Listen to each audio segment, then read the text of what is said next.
São Paulo prorroga a campanha de multivacinação para crianças e adolescentes. Os desafios de conciliar vida pessoal e trabalho, como ter uma balança equilibrada.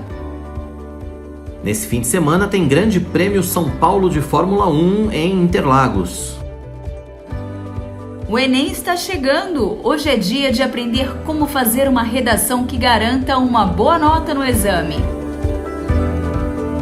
Fique com a gente. A partir de agora tem Notícias do Bem.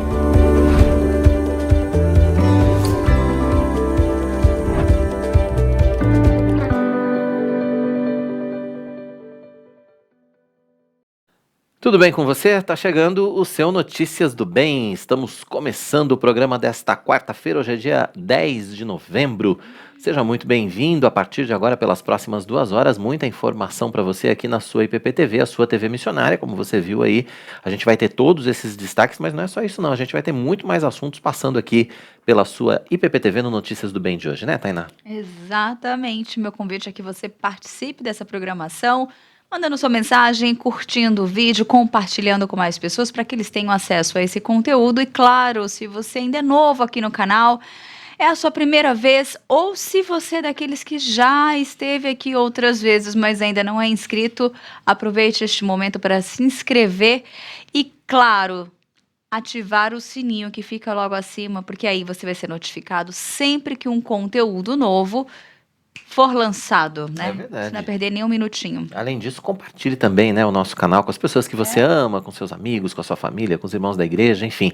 A gente está em busca aí de 1 milhão de inscritos, então a sua participação e a sua ajuda são fundamentais para que a gente possa alcançar esse objetivo, para que a gente possa se tornar mais relevante no canal, para que a gente possa se tornar cada vez mais importante na plataforma, para que mais pessoas possam receber as indicações, né, para assistir a nossa programação, assistir também, é claro, os cultos aqui da Igreja Presbiteriana de Pinheiros e todas as programações desenvolvidas pela IPP.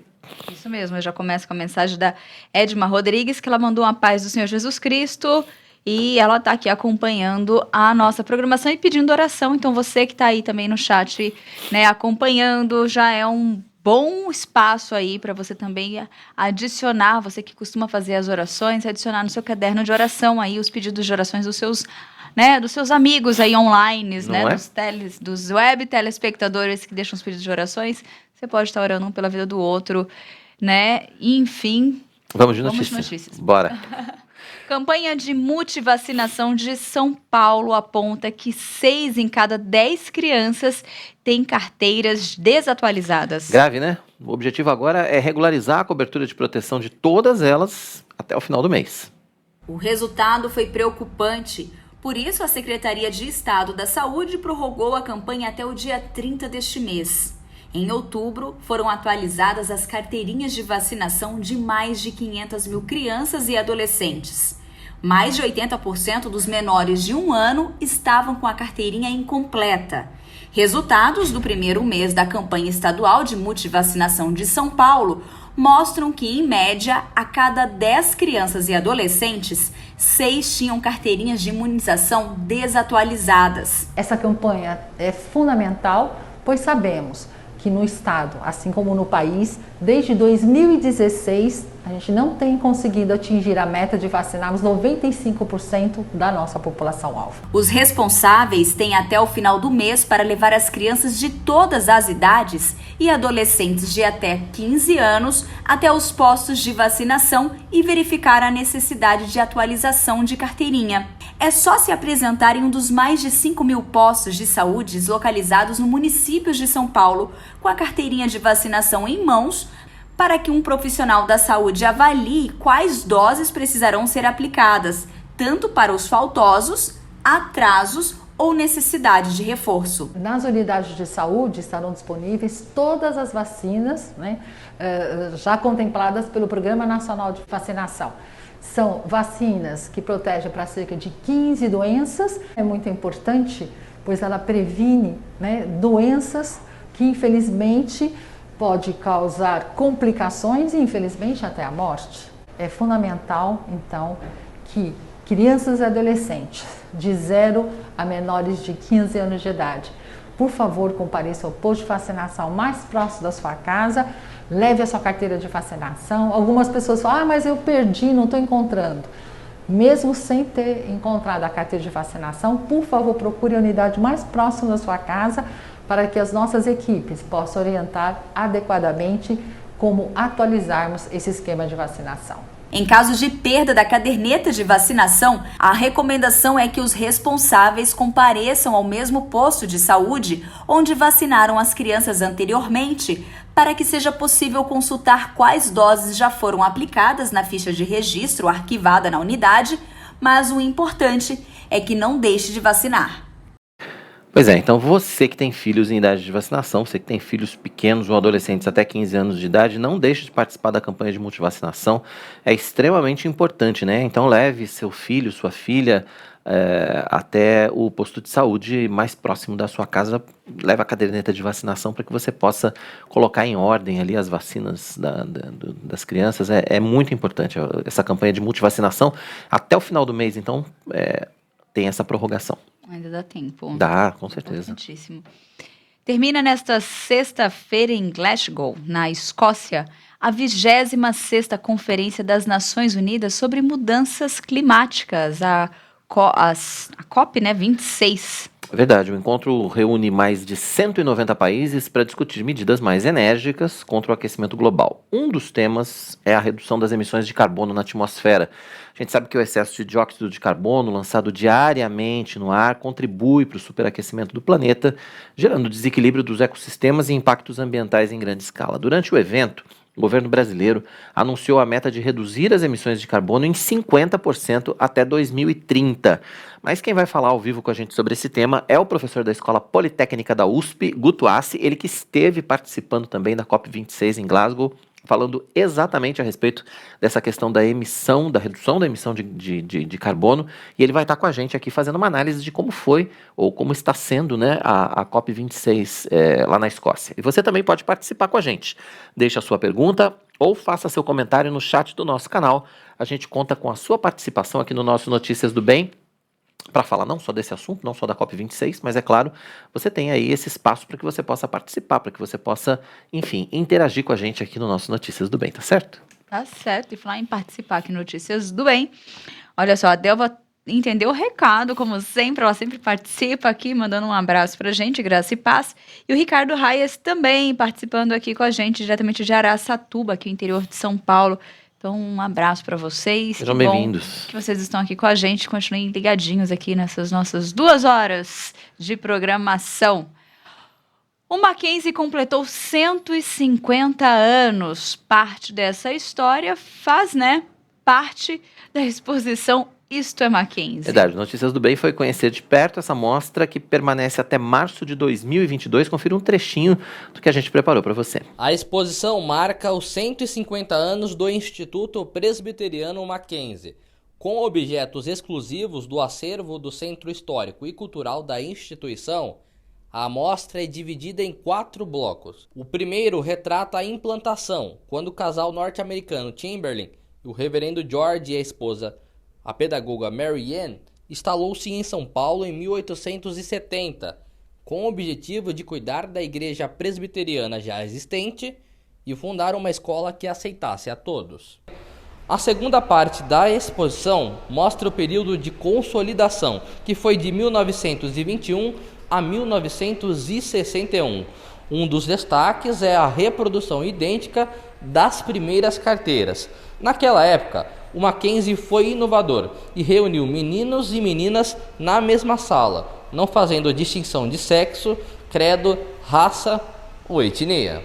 Os outros blocos apresentam a nacionalização da instituição de 1962 a 1969 e a expansão de 1997 até os dias atuais. A exposição ela está concebida e construída a partir da nossa história documental e do desenvolvimento dessa história. Ela nasce, então, ela tem um início com o relato, a narrativa sobre os primeiros anos daquilo que era a escolinha da professora Mary Ann, depois a escola protestante, na sequência a escola americana, hoje o Colégio Presbiteriano Mackenzie, São Paulo. Nessa evolução, tanto nos painéis que estão expostos com textos, quanto no mobiliário, no desenvolvimento tridimensional. Daqui a pouquinho você vai conferir essa reportagem completa, né? A gente vai visitar virtualmente, né, essa exposição Isso é Mackenzie. Vamos dar todas as informações para que você possa também visitá-la presencialmente. O conceito de equilíbrio entre vida pessoal e trabalho está cada vez mais sendo valorizado, né? Verdade, ele reforça a necessidade de dedicar a devida atenção para todos os setores da nossa vida. Muitos profissionais entendem que a sua qualidade de vida está intimamente ligada ao equilíbrio entre atividade pessoal e profissional e priorizam isso. Mas quem está com a gente ao vivo no Notícias do Bem para falar sobre esse assunto é o consultor de marketing Francisco Vieira Mendes.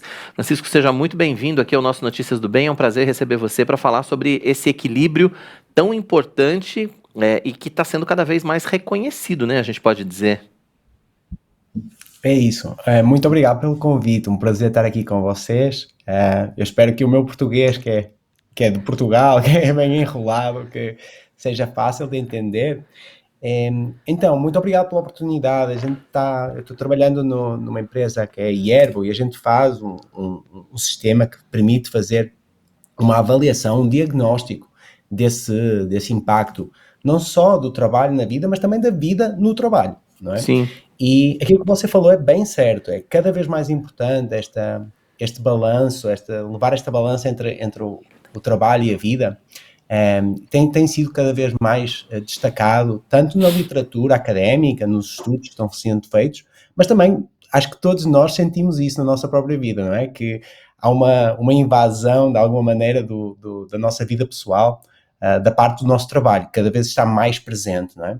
Então eu acho que o ponto número 1 seria esse, é a gente identificar que isso é uma realidade, que esse impacto está aí presente e ver, por exemplo, eu agora estou em viagem, mas quando eu estou em casa, eu trabalho a partir de casa e a cadeira onde eu tomo o café da manhã é a cadeira onde eu vou estar trabalhando e é a cadeira onde se calhar, e a tela onde eu estou trabalhando, se calhar vai ser a tela onde eu vou fazer os meus momentos de lazer, de ver ou assistir um Netflix ou alguma coisa, não é? Então tem esse espaço assim bem difuso entre a parte pessoal e a parte de trabalho, não é? Você falou que está em viagem, né? Você está onde? Porque você mora em Portugal, não é isso, Francisco? Então, eu vou morando em vários sítios, mas eu estou ficando em Bogotá agora mais na Colômbia. lá na Colômbia, mas hoje eu estou em Buenos Aires, então hoje estou na Argentina. Que ótimo! Mas uma das perguntas, assim, que eu acho que é o que todo mundo sofre, né? Como que a gente encontra esse equilíbrio nesses dois setores, né? É um desafio real na vida das pessoas mesmo, encontrar esse equilíbrio da vida pessoal e da vida profissional? Sem dúvida. A gente vê nos estudos que a gente realiza, a gente vê cada vez mais que essa é uma realidade. É muito difícil levar essa balança e assegurar de que não estamos deixando que o trabalho afete negativamente a nossa vida pessoal, a nossa vida familiar, a nossa vida social, inclusive o fazer exercício, não é? Fazer algum esporte e na academia, a gente muitas vezes abre mão desse tipo de atividade para dedicar ao trabalho. E é importante perceber que esse modelo híbrido de o trabalho e a vida pessoal de alguma maneira se cruzam constantemente, já chegou, e em muitas indústrias vai ser difícil andar para trás, vai ser, sobretudo, eu trabalho em tecnologia, mas muitas outras indústrias estão passando pela mesma questão, e aí o importante é não bater de frente contra o modelo e dizer, olha, eu não quero que o trabalho entre nunca na minha vida pessoal, porque não vai acontecer, não é? Infelizmente é a realidade que temos. Então o que temos que fazer é descobrir como podemos trabalhar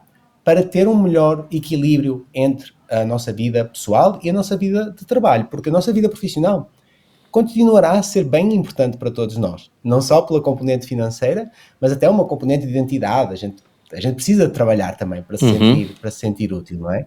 Então eu acho que há três, se eu puder roubar aqui um minutinho mais. Claro. Então, Não, a gente tem tempo. Temos tempo. Boa. Então, tem três âmbitos onde eu acho que a gente pode tentar trabalhar a questão do equilíbrio, tá? Tem a questão a nível individual, que vai ser sempre o grosso da solução. A nível individual, há muita coisa que a gente pode fazer. Então, uma coisa é tentar ganhar controle sobre a nossa agenda. Não todas as profissões podem fazê-lo, mas as profissões que têm acesso a uma agenda que podem controlar, é bem importante a gente bloquear momentos da nossa agenda e dizer, olha, estes são momentos onde eu vou estar concentrado, eu vou estar produzindo, eu vou estar entregando o meu trabalho, tá? Senão a gente nunca termina. A gente está sempre no corre-corre, respondendo no e-mail, respondendo no WhatsApp, respondendo a isso, e nunca tem um momento onde para e trabalha, tá? Então, no meu caso, aquilo que eu faço é eu coloco, desde o início da semana, programo a minha semana e tento bloquear alguns momentos e dizer, olha, esse momento aqui, o Francisco está ocupado, não entra outra coisa a menos que seja super urgente, tá? E depois, aquilo que a gente faz é tentar cumprir com esses momentos e não bloquear apenas tempo para a vida profissional. Vamos pensar na vida pessoal também e na vida familiar. Vamos chegar a um acordo, muitas vezes em casal, de definir, alguém tem que levar os filhos no colégio, ir buscar os filhos, levar na academia, levar no futebol, no vôlei, o que for, não é? Então, tudo isso a gente deve tentar, de alguma maneira, bloquear no calendário e trabalhar com as pessoas que estão à nossa volta. A família, também com o nosso chefe, os nossos colegas, e tentar chegar a um entendimento. Isso na perspectiva individual, a gente pode trabalhar. Depois, na perspectiva de equipe, né, com quem eu trabalho no dia-a-dia, o que eu vou procurar fazer é ser bem claro quais são as expectativas que a gente tem. Então, eu lembro a primeira vez que eu fui no Brasil, entrei aqui em 2015, eu cheguei no Brasil e falando com os primeiros clientes e consultores e fornecedores, eles imediatamente diziam, passa o WhatsApp e a gente fala pelo WhatsApp. E eu, nesse momento, o WhatsApp era uma coisa pessoal. Era para contar com a família, com amigos, não é? Hoje em dia já não, mas aí eu senti um pouquinho aquela ansiedade. Bom, eu preciso do WhatsApp para falar com a minha mãe. E agora tenho aqui o cliente que vai ver que eu entrei no WhatsApp. Então, gera aquela ansiedade, não é? Então é importante a gente estabelecer barreiras e explicar às pessoas, olha, estou-te enviando este WhatsApp, estou-te enviando este áudio, mas eu não espero uma resposta hoje, tá? Você pode responder amanhã, estou só enviando para não esquecer essa ideia que eu tenho, tá? É importante a gente ser bem claro quais são as expectativas. Estou mandando este e-mail, não tem que responder hoje, tá? A gente pode escrever isso, não tem problema da gente escrever que não é urgente, não é? Não pode ser urgente, senão vai gritando o lobo todo o tempo. É verdade. Muito bom. E falando... E tem o terceiro ponto. E tem o terceiro. É o terceiro ponto aí. Então, isso somava só, já finalizando a ideia, que a própria empresa, né? A própria empresa pode tentar passar de uma fase mais de controlo e entrar mais numa ótica. Então, mais do que eu controlo quantas horas fulano estão trabalhando, eu quero medir o que é que estão entregando para a empresa, não é? Se a gente fica ali pressionando o controle, já começou trabalhando, já terminou de trabalhar, não respondeu esta hora, respondeu mais tarde. Bom, é isso que a gente quer como empresa ou o que a gente quer é entregar resultado? Não é? É essa a performance que a gente quer, o desempenho que a gente quer. Então, eu acho que esses três são os três pontos, assim, que eu diria, mais importantes para conseguir, assim, esse equilíbrio. Muito bom. Agora, só uma questão ali, aproveitando um dos pontos, né, que foi o segundo, falando do celular, dessa questão, né, de como ele entra na nossa vida. Como que a gente pode olhar para o celular e entender que ele pode ser, às vezes, um vilão nessa situação, né, da vida pessoal e trabalho, e como que a gente pode lidar de uma forma muito sadia, né, porque ele é benéfico, ele é muito benéfico, né, mas como que a gente pode administrá-lo de uma forma muito tranquila ali, servindo os dois lados, né, no trabalho, mas também, né, não roubando o nosso tempo, né, ali nos momentos quando a gente estiver em casa, no nosso descanso, com a família. Sim. É um desafio, eu vou falar para vocês, é um desafio, eu acho que a gente tem que trabalhar para para conseguir criar um bom hábito no uso do celular, porque é o que você falou. O celular é positivo para a nossa vida, não é? É bom eu saber que eu estou a uma mensagem de distância de falar com a minha mãe que está lá em Portugal, não é? Isso é muito bom. A gente tem que agradecer ter essa possibilidade. Mas, ao mesmo tempo, isso significa que um sábado, um domingo, eu posso receber também uma chamada, uma mensagem, uma nota de voz, um áudio do meu chefe, não é? E isso é ansiedade nas pessoas. Então aí o que eu acho é o celular, o meio em si, não é o vilão, é como a gente o usa, que pode transformar nele, não é? Ou no herói da história. Então o que a gente tem que tentar fazer é perceber a parte positiva de... Eu cheguei aqui na Argentina, eu não tive que comprar um número de celular da Argentina. Eu já tenho o meu WhatsApp, já está, não é? Então não tenho que estar reinventando onde eu chego. Isso é muito bom.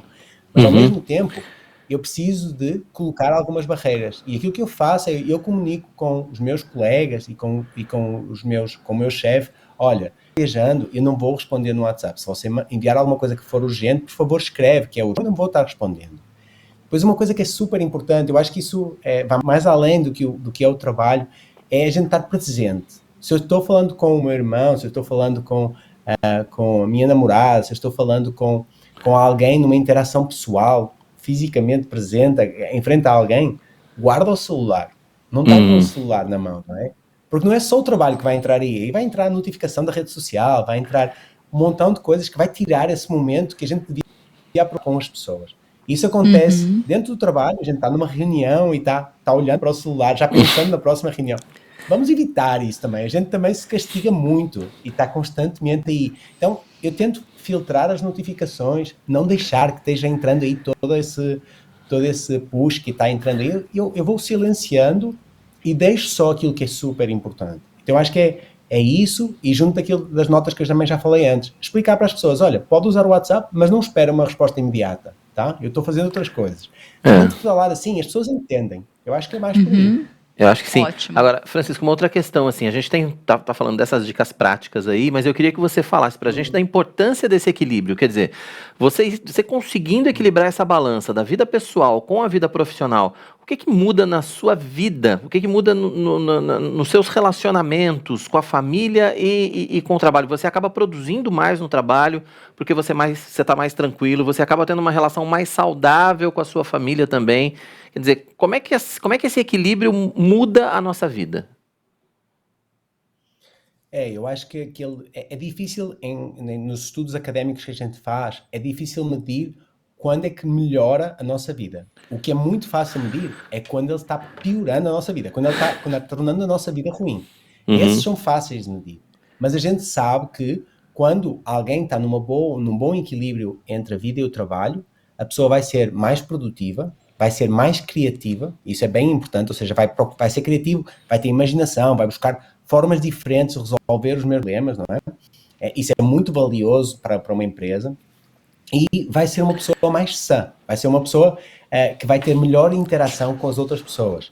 A gente sabe, por exemplo, que o impacto do trabalho leva muitas vezes, ou pode levar muitas vezes, a um risco de burnout, que é uma palavra que a gente fala muito, que é um esgotamento crónico, não é? Um cansaço constante, um stress constante, com consequências a nível físico a nível mental, a nível emotivo, causa muitos problemas, inclusive interpessoais, em que a pessoa cansada, quando tem esse impacto em que o trabalho nunca permite recuperar, porque o trabalho está sempre presente, então eu nunca desligo, eu nunca vou pensar noutra coisa, eu nunca vou ver um partido de futebol, vou desfrutar de uma refeição em família.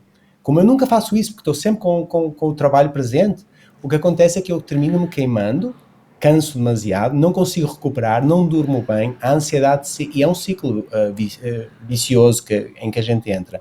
Então, é bem importante primeiro estar consciente, diagnosticar e começar a tomar ação para afastar um pouquinho o trabalho da nossa vida, criar espaços diferentes na nossa vida para o trabalho e para a parte pessoal. E quando estamos presentes com alguém, já seja colega de trabalho, já seja a família, estarmos presentes, deixar o celular de lado e vamos olhar nos olhos e vamos conversar e vamos desfrutar uns dos outros. Pois é. Muito bom. E essa coisa de olhar nos olhos está cada vez mais rara, né, Francisco? A gente tem visto, infelizmente, o celular dominando as relações, como você já disse, nas reuniões, mas às vezes mesmo nas reuniões familiares, né? A gente olha às vezes para o sofá, tá cada um no seu celular, cada um na sua rede social, e falta esse contato. E eu queria que você falasse exatamente a respeito da importância desse contato pessoal para essa saúde, para esse rendimento que nós todos queremos ter. É super importante, a gente sabe que isso está muito estudado, a importância de ter boas relações pessoais, sejam familiares, sejam de comunidade, é muito importante isso. E nós sabemos que, novamente, como a gente falou antes, o celular pode ser uma ferramenta do bem, no sentido em que ajuda a comunicação, ajuda muito a gente poder usar o celular e saber onde é que eu estou aqui em Buenos Aires, né? Então, eu consigo encontrar o supermercado, eu consigo encontrar tudo isso. Isso é muito bom. O que a gente não pode permitir é que algo que a gente tem codificado em nós, que é desde bebê, a gente está estudando a reação das pessoas, a gente está olhando a cara da mãe, olhando a cara do pai e vai interpretando como é que as pessoas reagem. Quando de repente todos estamos olhando para uma tela, perdemos isso. E nós não estamos preparados para interpretar emoções apenas com elementos visuais. A gente precisa de estar em contato com pessoas. É muito importante a parte humana para depois podermos ser profissionais muito mais produtivos, porque estamos mais calmos, estamos descansados, estamos com energia e podemos então entregar o melhor de nós no ambiente de trabalho, que é aquilo que a empresa também quer. Muitas vezes a empresa não vê isso, vê apenas a hora em que a pessoa saiu, em que a pessoa desligou, em que a pessoa respondeu ou não respondeu. Mas se a gente se afastar um pouquinho e olhar para qual é o objetivo, a empresa quer ser produtiva, então como é que a gente é produtivo? Com bons trabalhadores, engajados e com energia para fazer cada vez melhor. Para fazermos isso, vamos dar espaço à nossa vida profissional para sermos o melhor possível, mas vamos também dar espaço à nossa vida pessoal, porque sem descanso nós não conseguimos estar entregando o nosso melhor trabalho, isso é uma certeza. Muito bom. Olha, eu vou comentar aqui porque é muito fácil, né, quando a gente usa aquele comentário, né? A gente deixa os problemas para fora do portão quando chega no trabalho e a gente deixa os problemas para fora da porta de casa quando chega em casa, mas muitas vezes isso na prática é o maior desafio. Mas nós sabemos que existem conteúdos que muitas vezes nos auxiliam, uma boa leitura, às vezes é às vezes um conteúdo na própria internet, né, nas redes sociais, umas leituras rápidas que às vezes vira a nossa chave, nos auxiliam e nos despertam até mesmo para a gente entender cada vez mais esse assunto. Eu gostaria, nesse momento, que você deixasse os seus contatos pessoais. Eu sei que esse é um tema que você aborda, um tema que você trabalha. Então, para quem está nos acompanhando e queira se aprofundar um pouco mais nesse assunto, entender um pouco mais como lidar com esse tema, né, essa balancinha ali, deixa para a gente, para que as pessoas possam conhecer um pouco mais, né? Seja as redes sociais ou YouTube. Fique à vontade. Sim, muito obrigado por isso também. Então, eu estou mais presente no LinkedIn, que é aquela rede social mais profissional. Eu estou lá como Francisco Vieira Mendes, tá? Então, podem me procurar e conectar comigo, e eu adoro sempre falar sobre estes assuntos. Também está a possibilidade de procurarem o Ierbo, que é a ferramenta que a gente tem, que permite às empresas e aos colaboradores fazer a gestão do seu bem-estar mental, tá? E o Ierbo é com Y, erbo.co, não .com, mas .co, C-O, tá? Então, aí vocês vão encontrar também muito material. A gente o produto a gente já traduziu ele para português, mas o conteúdo do website ainda está apenas em inglês, mas estamos trabalhando nisso. E qualquer feedback, qualquer sugestão, a gente também está sempre aberto a melhorar. Já estamos trabalhando com várias empresas no Brasil e quantas mais puderem somar, eu acho que melhor para todos. Mas já aqui deixar um agradecimento ao Notícias do Bem por dar espaço para falarmos sobre estes assuntos do bem-estar mental, que eu sei que vocês falam várias vezes. Eu acho muito importante chamar a atenção para estes assuntos e desmistificar um pouco, né? Porque a pessoa também, muitas vezes, pelo menos eu lembro quando eu comecei trabalhando, e no caso de gerações anteriores, seguramente mais ainda, onde a gente não falava destes assuntos, né? A gente pensava que tinha que ser o herói, tinha que aguentar tudo e era normal que o trabalho fosse gerador de ansiedade. Não é normal. E se você sente que necessita ajuda, procura ajuda, porque é absolutamente normal que tenhamos que fazer, não é nenhuma derrota. É verdade. Francisco, obrigado pela sua participação com a gente aqui então no Notícias do Bem. Seja sempre muito bem-vindo, volte outras vezes aqui para a gente tratar de outros assuntos também que fazem parte do nosso dia a dia, para que a gente possa ter uma balança cada vez mais equilibrada também. Boa estada aí em Buenos Aires e bom resto de semana para você. Muito obrigado. Boa semana para vocês. Abraço. Obrigada. Obrigado. Tá aí Francisco Vieira Mendes, consultor de marketing, falando com a gente aqui no nosso Notícias do Bem dessa quarta-feira sobre vida pessoal, vida profissional, como é que a gente equilibra tudo isso, como é que a gente fica mais saudável também, não é verdade? É verdade, isso é importante. Mas agora é hora também, né, da gente ficar por dentro aí do tempo no Brasil para esta quinta-feira. Quinta-feira de temperaturas mais baixas no sul e sudeste do Brasil. Norte e Nordeste podem registrar períodos de chuva. São Paulo vai ter céu nublado com possibilidade de garoa durante o dia e a noite, mínima de 16 e máxima de 20 graus. Em Poços de Caldas, sul de Minas, sol com muitas nuvens durante o dia e períodos nublados com chuva a qualquer hora. As temperaturas variam entre 15 e 20 graus. No sul do país, Maringá, no Paraná, vai ter dia de sol com muitas nuvens durante o dia e períodos de céu nublado. À noite, muitas nuvens, mínima de 17 e máxima de 27 graus. Rio Verde, interior de Goiás, vai ter sol com muitas nuvens durante o dia, períodos nublados com chuva a qualquer hora, mínima de 20 e máxima de 28 graus. Região Nordeste, em Maceió, os alagoanos vão ter uma quinta-feira com sol e aumento de nuvens pela manhã, pancadas de chuva à tarde e à noite. As temperaturas variam entre 22 e 29 graus. Em Porto Velho, capital de Rondônia, sol com muitas nuvens durante o dia, períodos nublados com chuva a qualquer hora, mínima de 23 e máxima de 30 graus. Tempo passado a limpo, a gente fala de Rondônia aqui, a Tainá abre um sorriso. Eu abro. Cheio de saudade. Minha mãezinha tá aqui, volta pra lá, pega estrada, né? Não vai chegar amanhã. Não, estrada. Ela vai de estrada, vai parando, né? Então uns dias aí de viagem. Uns 3? 3 se ela fosse direto, né? Ela vai parando. Uns 4, 5 aí. Mas é uma viagem gostosa também de se fazer. Pois é, e a Lídia Dica eu tenho um recado muito especial pra gente.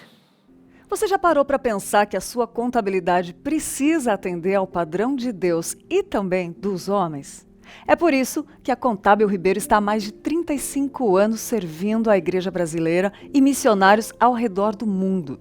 Faça a contabilidade da sua igreja com a Contábil Ribeiro. Igrejas de todo o Brasil podem ter essa consultoria. Saiba mais acessando www.contabilribeiro.com.br.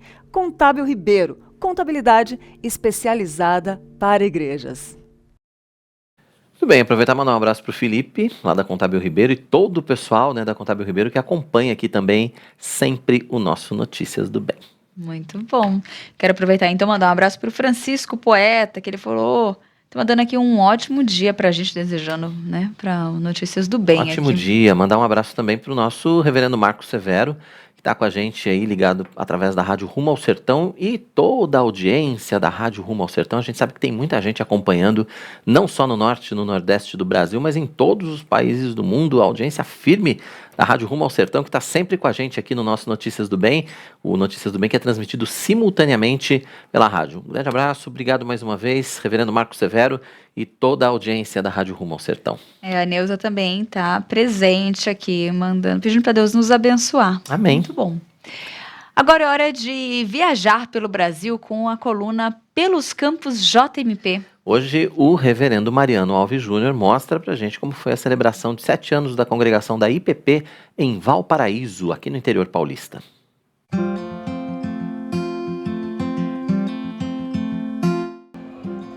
Olá, graça e paz. Estamos em mais um Momento Missionário, falando agora de Valparaíso, São Paulo, comemorando 7 anos do trabalho presbiteriano nessa cidade. Uma congregação da Junta Missionária de Pinheiros. Já estamos funcionando no novo templo, ainda não inaugurado, mas já sendo utilizado. Tivemos ontem, no sábado, uma reunião maravilhosa com os homens da igreja. Hoje, culto pela manhã, escola dominical festiva. E encerrando no culto à noite com um culto de gratidão, com a igreja repleta, com muita gente, muitas visitas, com muito louvor, adoração e pregação da palavra. A paz, irmãs, irmãos. É com grande alegria que eu estou aqui hoje, né? Com grande alegria que a nossa igreja comemora 7 anos de aniversário e que também nós comemoramos a eleição da SAF, né? E eu, Ana Paula Bittencourt Dias, fui eleita presidente. Já trabalho na igreja há 6 anos, né? Participo das coisas da igreja, gosto de trabalhar e hoje Deus me deu a oportunidade de poder fazer mais, né? Pela nossa igreja, pela nossa sociedade, né? Eu sou o Fernando Cortes, tesoureiro aqui da congregação presbiteriana de Valparaíso e nós queremos expressar aqui a nossa alegria, a satisfação de poder estar comemorando o 7º ano dessa congregação. Graça e paz, meus queridos e amados irmãos, a igreja de Valparaíso está em festa. Hoje nós comemoramos 7 anos de existência dessa igreja aqui na cidade de Valparaíso. Uma bênção. Tivemos aqui conosco o diretor executivo, o reverendo Mariano Alves, trouxe uma palavra de Deus, uma palavra do alto. A igreja cheia, graças a Deus por isso. O povo de Deus feliz, estamos de posse de vitórias. Nós queremos louvar a Deus pelo grande presente que Deus tem nos concedido. E que outros aniversários venham, mas nós estamos felizes com tudo aquilo que Deus tem nos proporcionado aqui na cidade de Valparaíso. Estamos de posse de vitórias. Deus abençoe a todos. E que Deus possa continuar nos abençoando, né? A nossa igreja cada vez mais está crescendo. Quando eu entrei aqui na igreja, eram poucos membros, né? Já faz 6 anos que eu estou na igreja e graças a Deus está crescendo. Nós conseguimos, né, o nosso templo tão maravilhoso, né? Presente de Deus. Que Deus possa continuar nos abençoando.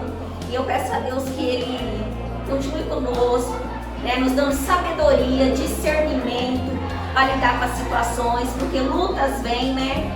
Mas com a presença de Deus, nós conseguimos vencer, tá bom? Eu agradeço de todo o coração. E o que nós pudermos fazer, nós vamos fazer para a honra e glória do nosso Senhor e Salvador Jesus Cristo. Amém? Louvar a Deus pela Igreja Presbiteriana de Pinheiros, que nos tem abençoado aqui com os recursos para a construção desse templo maravilhoso que foi feito aqui na cidade, que ainda está sendo feito, está sendo concluído.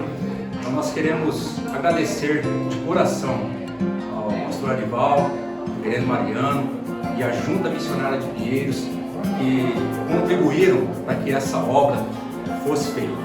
Deus abençoe a todos. Eu peço a você que ore pelo trabalho presbiteriano aqui em Valparaíso. Estamos caminhando para a organização de mais uma igreja. Estamos terminando a construção, uma parceria da Junta de Missões de Pinheiros, Junta de Missões Nacionais e Igreja Presbiteriana da Coreia do Sul. Aqui trabalha o pastor Silvio e sua esposa Sibeli. Que Deus possa estar abençoando essa família missionária. E a você que acompanha a IPP-TV, os programas missionários, seja um parceiro em missão, orando, divulgando e contribuindo. Um forte abraço, pastor Mariano falando de Valparaíso para você. Forte abraço, tchau, tchau e até o nosso próximo encontro. Muito bem, a gente conhecendo então a congregação da IPP lá em Valparaíso, 7 anos de muito trabalho. Você viu que templo bonito? Deve estar terminando alguma coisinha lá, né? Deve estar faltando alguma coisa muito pequena lá para poder fazer a inauguração, né? Em breve. Em breve. Material novo, a equipe lá. Com certeza. Depois do intervalo, neste fim de semana tem Grande Prêmio São Paulo de Fórmula 1 em Interlagos. Verdade, ainda. Termina nesta sexta em Glasgow, na Escócia, a 26ª Conferência das Nações Unidas sobre Mudanças Climáticas, a COP26.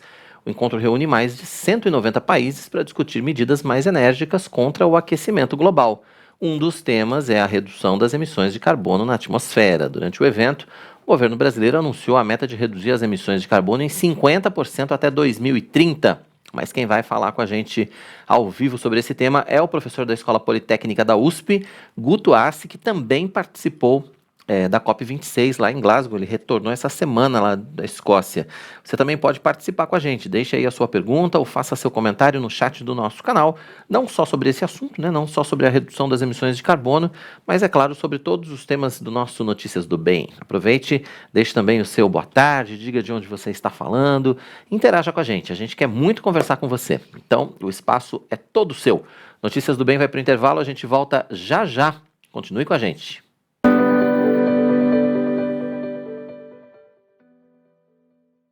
Às 8 da noite tem Restaurados pela Palavra, organizado pelo Ministério de Aconselhamento Bíblico.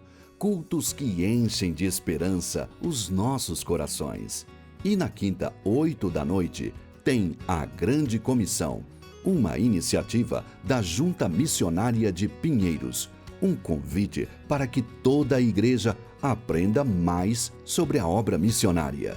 Inscreva-se para adorarmos juntos ao Senhor no site ippinheiros.org.br e acompanhe os cultos ao vivo pela IPPTV no canal youtube.com/ippinheiros. Venha aprender com a gente. Plantação e revitalização de igrejas, evangelismo infantil, presbiterianismo, comunicação e redes sociais. Esse e outros cursos estão no EAD Pinheiros. Então, aproveite para ler, para estudar um pouco. Os treinamentos da nossa junta missionária preparam na prática para o cumprimento do seu chamado na expansão do Evangelho. Paulo diz assim: eu plantei, Apolo regou, mas o crescimento veio de Deus. E todo o valor arrecadado é revertido para os projetos de missões mantidos pela Igreja. Conheça o EAD Pinheiros e escolha o seu próximo curso. Portanto, junte-se a nós neste curso e seja abençoado por Deus e pela ministração da Palavra de Deus, aquilo que Ele quer para a sua vida. EAD Pinheiros, capacitando cristãos para a jornada missionária. Você está convocado para acompanhar a nova temporada do seu programa de esporte favorito. Vários assuntos, várias experiências. Dicas de saúde, curiosidades e testemunhos de atletas que decidiram entrar em campo levando a bandeira do Evangelho de Cristo. Gostou? Mande para seus amigos, vai na IPP Play, mande para sua lista no WhatsApp e que muitas pessoas possam ouvir, possam assistir essa palavra. Muito obrigada, Deus abençoe. Esporte, vida e fé. Todo sábado, 1h30 da tarde, aqui na IPPTV, a sua TV missionária.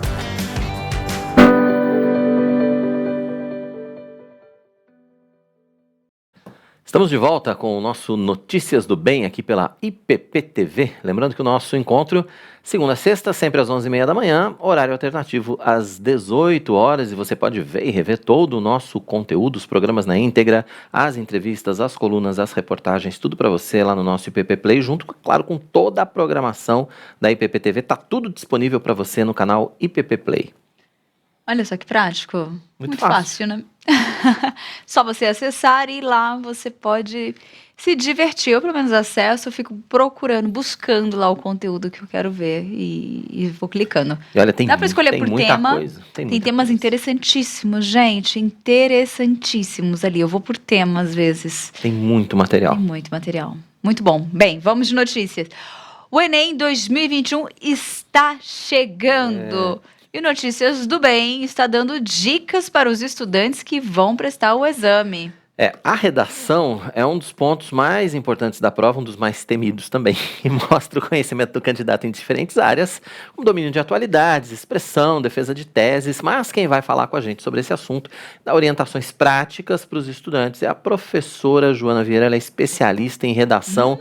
Professora, seja muito bem-vinda aqui ao nosso Notícias do Bem para falar sobre esse tema que está tirando o sono de uma galera que vai prestar o Enem aí, que é a redação, porque afinal de contas ela tem um peso muito importante no exame, né? Quanta honra, quanto prazer, viu? Muito bom estar aqui, principalmente agora, às vésperas da prova. Essa prova que é muito importante, com certeza está mexendo com a cabeça de muita gente. Deixa eu tentar virar aqui para aparecer um pouco melhor. Isso. Ai, que ótimo.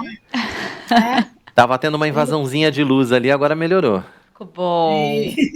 É porque, olha só como ela já tem uma noção. Eu tava no seu canal ali, acompanhando suas redes sociais, eu vi que você já tá craque nessa de vídeos, de gravar dicas, né? Então você já entende bem dessa parte aí também de audiovisual, né?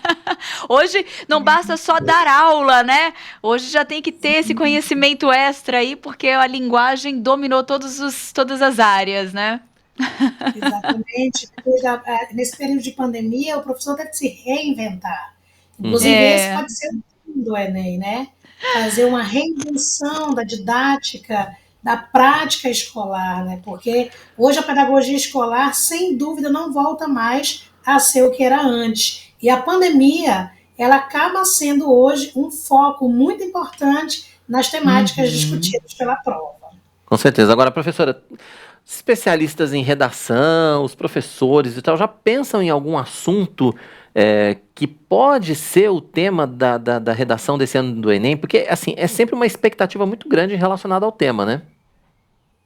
Isso. Nós temos as 6 áreas, né, que abarcam as discussões do Enem, a gente chama de temas transversais, e essas áreas é de onde eles tiram o tema da prova. Então, nós temos meio ambiente, nós temos a ciência e tecnologia, ética e humanidade, né, cidadania. Nós temos também aí as questões ligadas às sociais, às questões sociais, como, por exemplo, a violência.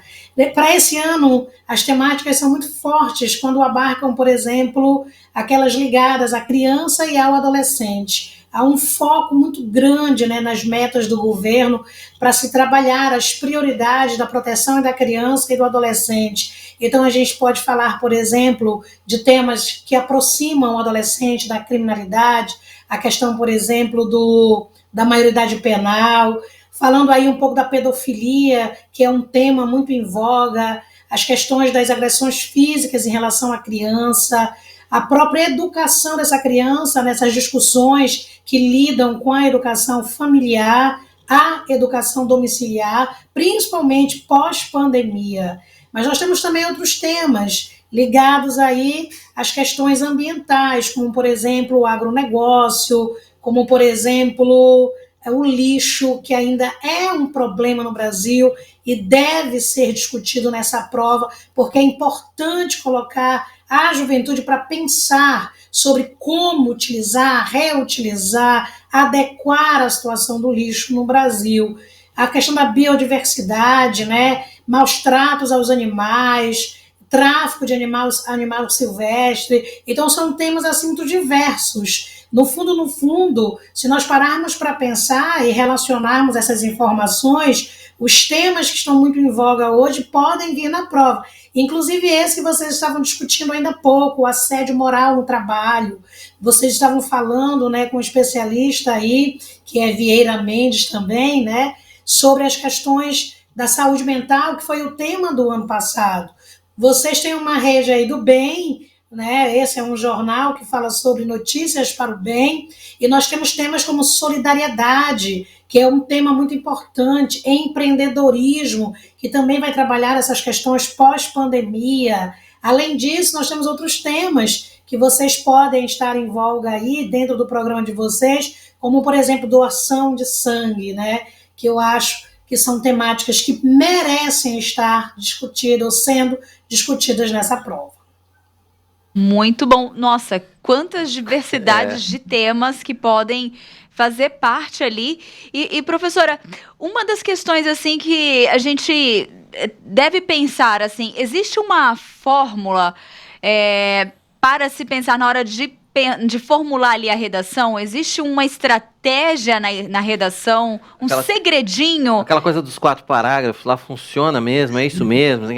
Né? Coisa do Existe desenvolvimento, esse segredinho que facilita a vida do aluno na hora de chegar na redação?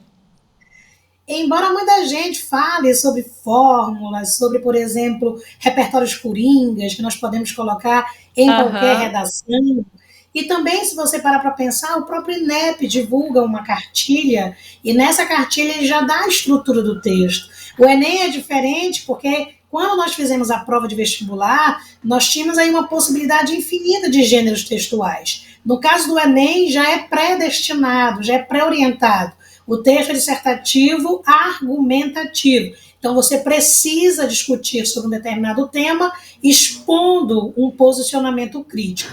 E é bem aqui, nesse ponto, que eu agradeço até a oportunidade de falar para todo o Brasil, é nesse ponto, no posicionamento crítico, que a gente acaba discutindo que não existe uma fórmula real.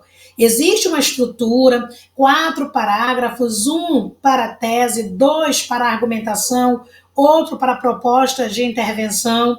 Existe uma predestinação, por exemplo, do repertório sociocultural, porque você tem que escrever embasado em teorias, em teóricos, em notícias, né? Quem sabe aí vocês até não apareçam na prova do Enem, porque são uma notícia consistente, verídica, e é isso que o Enem quer. Mas quando o Enem fala em senso crítico, ele está falando de indício de autoria. Então eu não posso fazer um texto pré-fabricado, eu não posso fazer um texto já pronto, exatamente porque eu preciso emitir um ponto de vista, que no caso do Enem, inclusive, é diferente da opinião, porque o Enem valoriza os preceitos da diversidade, o respeito às legislações. Então, nós não podemos falar num texto, por exemplo, que é trazido de casa, que foi ensinado como uma fórmula dentro da escola, porque o nosso ponto de vista é que nos distingue, é que faz com que você, sejamos diferentes. E o Enem, ele quer isso,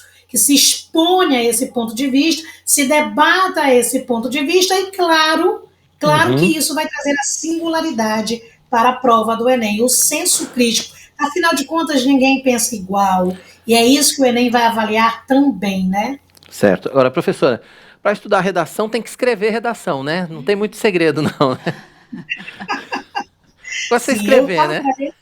Sim, eu falo para eles, por exemplo, que os textos que nós estamos falando, eles são textos que nós temos que elaborar. Com certeza vocês aí têm um script, escreve os textos antes. Nós só aprendemos a fazer redação praticando a redação. A prática é fundamental. Você colocar no papel, você, por exemplo, selecionar ideias. O próprio Enem, na competência que ele tem das nuances de análise da nota, ele fala que é preciso selecionar numa competência chamada competência 3. É preciso selecionar, interpretar, relacionar fatos e opiniões para a defesa de um ponto de vista. Então, eu preciso selecionar o que eu penso. Afinal de contas, nem tudo que eu penso pode ir para a prova, porque eu tenho que ser objetivo, porque eu tenho que ser preciso, eu tenho que ser direto naquilo que eu vou debater. Uhum. E professora, vale a pena a gente baixar redações que foram muito bem, que estão disponíveis na internet, por exemplo, redações de 1000, redações de 980, que conseguiram essas notas, de repente baixar essas redações e estudá-las de alguma forma também? Eu estou aqui impressionada com as perguntas de vocês, parece que vocês sabem literalmente lidar com o Enem, né? As redações de nota 1000 são redações, sim, que precisam ser lidas, vistas, analisadas pelos alunos que vão fazer a prova. Todos os anos, as redações são divulgadas e elas são parâmetros para eu compreender o que eu vou escrever. Claro que eu não estou falando de plágio, eu não estou falando de cópia. Claro. Eu estou falando de parâmetro mesmo, né? Porque quando você pensa aí que um aluno tirou nota 1000 usando uma série com Black Mirror, eu não vou refazer uma redação com a série Black Mirror, mas eu tenho acesso a outras séries. E se ele fez uma redação nota 1000 com uma série, eu posso fazer com uma série que eu estou assistindo, que eu estou acompanhando. Claro que aqui é muito importante, nós estamos num espaço muito visto, e é muito importante, portanto, que a gente entenda que quando nós pegamos lá de um canal fechado, uma série, ou então mesmo no canal aberto, uma novela e um filme, é preciso salientar aqui que não basta usar apenas essa série, esse filme, essa novela, esse livro, esse teórico. É preciso interligar, é preciso promover diálogo.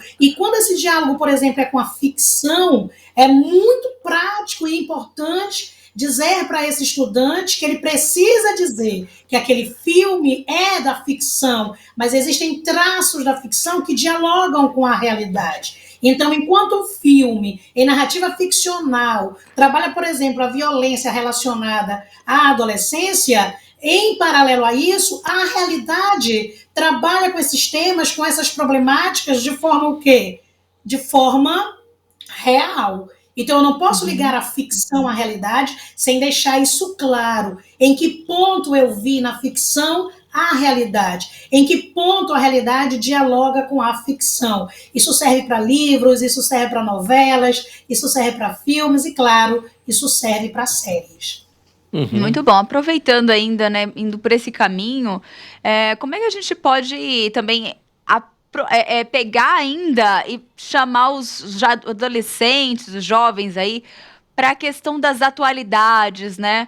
Como que fica essa interação das notícias, dos sites, do conhecimento de forma geral, para se preparar para essas provas? A importância deles estarem antenados a tudo. Qual que é essa necessidade? Você sabe que a introdução de informações na redação do Enem é obrigatória. Eles não têm opção de não estarem bem informados. Esse, inclusive, é um desafio que pode até ser o tema da prova. A leitura, a informação. É um paradoxo a gente falar disso. É muito paradoxal, é antitésico, é oposicional a gente pensar no mundo global com a internet, que gera o acesso facilitado e quase que geral, se a gente desconsiderar, por exemplo, o apartheid tecnológico, que ainda, né, afeta muitos países, muitos estados no Brasil, mas é inevitável falar que no pós-guerras nós tivemos um mundo literalmente global, com a internet dissipando fronteiras e tornando mais acessível a informação. Então é um paradoxo, é muita oposição você pensar que num mundo desse, onde, por exemplo, um jornal está online, onde o acesso à informação não é só a televisão e o rádio, nós ainda afirmarmos, termos uma porcentagem muito grande de jovens estudantes desinformados, que não estão lendo. Quando nós temos livros em PDF, quando nós temos livros de acesso geral. Quer dizer, é muito dramático a gente falar disso num mundo tão global. Essa é a dificuldade do Enem. Eles não querem ler. E quando leem resumos, notícias na manchete. Eles não aprofundam. Inclusive, por isso são vítimas das fake news. Porque um dos resultados, né, que dizem que você pode, por exemplo, dizer o que é uma fake news, é você clicar no link e ler a notícia. Porque as manchetes são cheias de notícias falsas, que vendem produto, que vendem vírus, que vendem uma série de coisas no meio da rede, no meio digital. Então, eles leem pouco, eles estão se resumindo a notícias do Facebook, porque eles confundem muito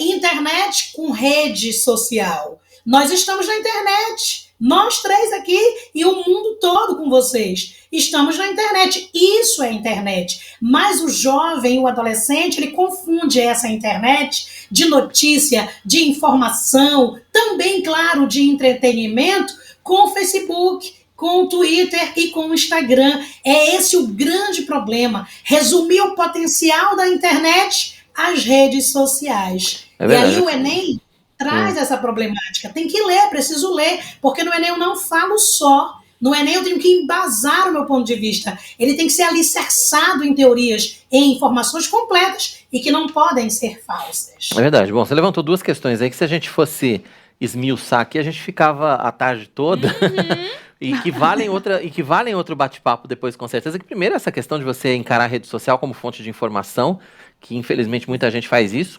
E a segunda é a questão do hábito de leitura, que a gente vê isso, infelizmente, se perdendo nas novas gerações, né? As novas gerações, elas estão lendo cada vez menos e se aprofundando cada vez menos nos temas, até talvez por conta dessa característica, enfim, das próprias redes sociais da internet. Mas isso é um outro, esses dois temas valem uma outra discussão. A professora, a gente sabe que é muita coisa, seria muita coisa se a senhora fosse falar ponto a ponto, mas rapidamente, dicas para quem vai prestar o Enem, dicas de redação para quem vai prestar o Enem, rapidamente, o que fazer, como pensar, e tranquilidade na hora da prova. Como é que a gente consegue isso? Como é que os estudantes conseguem isso? Assim, tudo que eu sei, agora eu vou ficar tranquilo aqui e vou passar para o papel.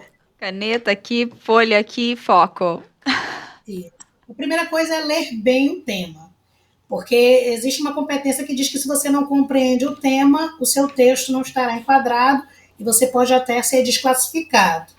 Então, ler as palavras-chave do tema. Desafios para combater, por exemplo, a pedofilia no Brasil.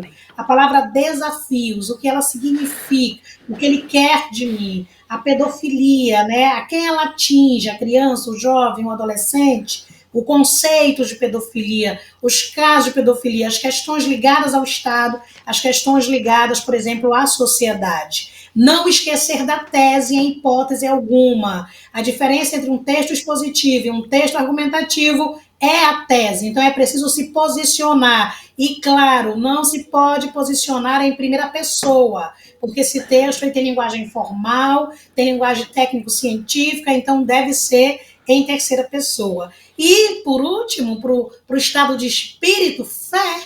Fé em tudo, fé em Deus, fé em você, fé no que você acredita, no que você estudou, porque nós precisamos manter a nossa saúde mental com uma motivação muito extra. Qualquer prova requer de nós esperança, perspectiva positiva, que Deus esteja presente, Deus, essa força magnífica, gigantesca, que abarca o nosso coração e faz com que nós passamos pelas nossas montanhas interpessoais e pessoais e íntimas. Não dá para fazer o Enem sem fé.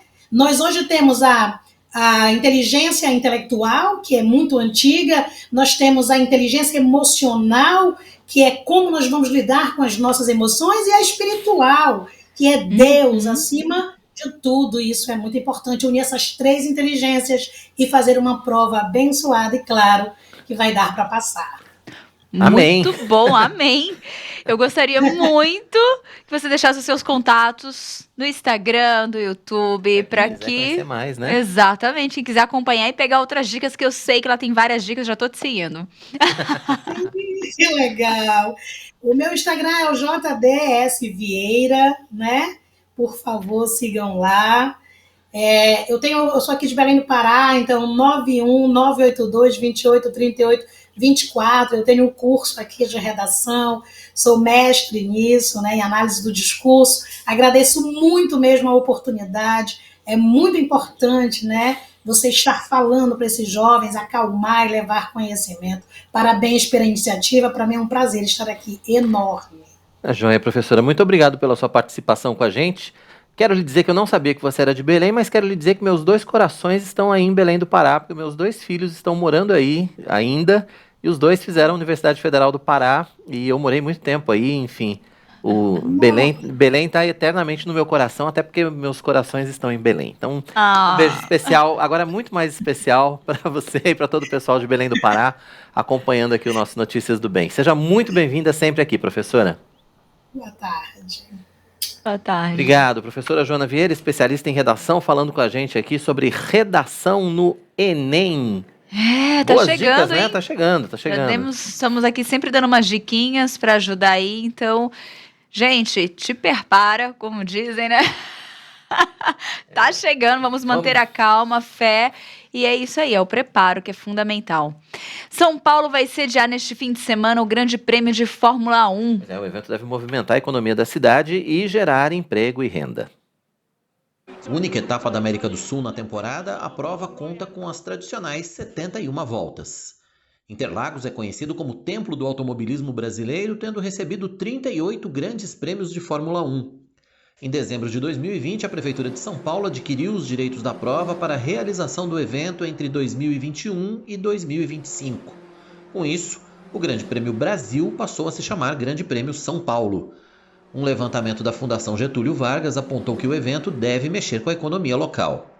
A realização do Grande Prêmio São Paulo de Fórmula 1 deve gerar 8 mil empregos temporários, mas diante de uma circunstância de muitos desempregados aqui na capital e no estado de São Paulo, esse é um número bastante alvissareiro, são 8 mil famílias, são cerca de 40 mil pessoas no total que terão um benefício direto de geração de renda e empregabilidade na Fórmula 1 e em torno da Fórmula 1 aqui em São Paulo. E um impacto de 670 milhões para a cidade de São Paulo, pelos cálculos da Fundação Getúlio Vargas. Protocolos de segurança serão seguidos, estão sendo definidos pelas vigilâncias sanitárias para serem, de forma efetiva, serem executados e garantirem para os pilotos, para os colaboradores, aqueles que estiverem ali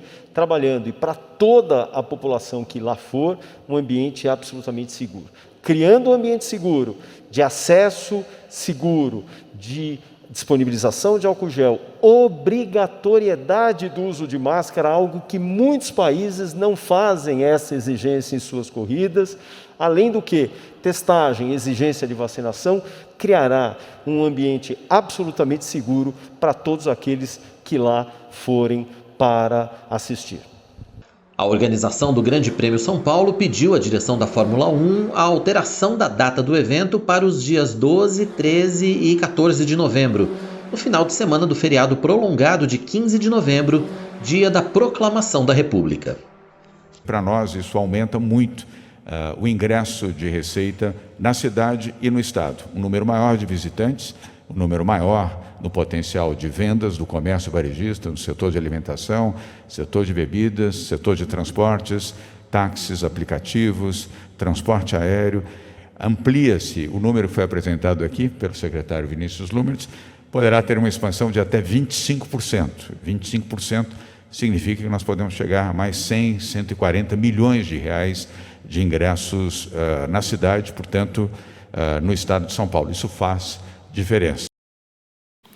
Portanto, é muito bacana, né, essa iniciativa de trazer mais uma vez o Grande Prêmio aqui para São Paulo e gerando todos esses recursos, né, gerando empregos, gerando renda, e para os amantes desse esporte. A gente sabe que tem muita gente que gosta de acompanhar a Fórmula 1, apesar de que não estamos mais naquela fase, né, tão encantadora do Brasil na Fórmula 1, não tem nenhum piloto brasileiro hoje na Fórmula 1, mas enfim, tem os amantes do esporte que com certeza estarão lá em Interlagos nesse fim de semana. Exatamente, imagina o movimento. Imagina, tá uma confusão ali, com todas as regras de segurança, né? A pandemia não acabou não, então atentos aí, você que vai para lá, atentos às regras de segurança. Exatamente. O governo quer recuperar e aumentar o número de ações presenciais e híbridas para a promoção do agronegócio brasileiro no exterior. Quem vai trazer mais informações para a gente ao vivo aqui no Notícias do Bem é o repórter Matheus Santos. Oi, Matheus, seja muito bem-vindo. Oi, Quirino. Oi, Tainá. Boa tarde para vocês, boa tarde para todas que acompanham o Notícias do Bem. Exatamente isso. Com a perspectiva de melhora das condições sanitárias da pandemia de Covid-19, será possível ampliar a participação de pequenas e médias empresas em feiras internacionais no ano que vem. De acordo com o ministro das Relações Exteriores, Carlos França, será importante a atuação na concepção de iniciativas de inteligência e promoção comercial no setor no exterior. A intensificação da atuação conjunta dos Ministérios das Relações Exteriores e da Agricultura resultou na abertura de 167 novos mercados no exterior a produtos brasileiros desde 2019. A meta é superar a marca de 200 mercados abertos antes do final deste ano. Por isso, de acordo com França, desde o ano passado, o Itamaraty criou setores agrícolas com funcionários exclusivos para a promoção dos interesses do agronegócio brasileiro em 46 embaixadas e consulados. Esses setores dedicados se somam aos 120 setores de promoção comercial já existentes nas principais cidades do mundo. De janeiro a julho deste ano, segundo o ministro, as exportações da agropecuária superam 70 bilhões de dólares, o maior valor da série histórica para o período. Apenas em agosto de 2021 foram cerca de 11 bilhões, acima de recorde registrado em agosto de 2013, de que foi, né, naquela época então, 2013, de 10 bilhões. Querido Tainá, volto com vocês aí no estúdio. Pelas informações, então, extremamente importante, né, essa volta do agronegócio, essa volta das atividades e dos eventos do agronegócio que movimentam muito a nossa economia, não só aqui no Brasil, mas também em outros países. O Brasil se destacando aí, isso é muito bom. E a Lídia Dica, eu tenho um recadinho muito especial pra gente. Pessoas de todo o Brasil agora podem estudar teologia reformada. O EAD Pinheiros é uma plataforma de ensino da Junta Missionária de Pinheiros e oferece diversos cursos para o seu crescimento espiritual. Entre os nossos cursos estão revitalização de igrejas, vida espiritual saudável, o que é ser presbiteriano e muito mais. Acesse o site www.ippinheiros.org.br/EAD Pinheiros e matricule-se já. Pois é, tá aí a dica então do EAD. Se você puder, faça os cursos, né? Acesse o site, conheça os cursos e faça. Depois do intervalo, Mackenzie promove exposição que mostra a história dos 150 anos da instituição. E ainda termina nesta sexta-feira em Glasgow, na Escócia, a 26ª Conferência das Nações Unidas sobre Mudanças Climáticas, a COP26.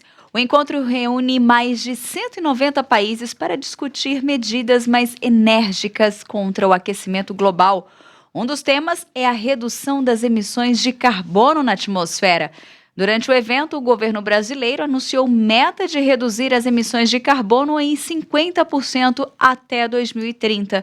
Mas quem vai falar ao vivo com a gente sobre este tema é o professor da Escola Politécnica da USP, Guto Assi. Você também pode participar com a gente. Deixe a sua pergunta ou faça o seu comentário aqui no chat do nosso canal. Nós contamos com a sua participação. O intervalo é rápido. Voltamos já já.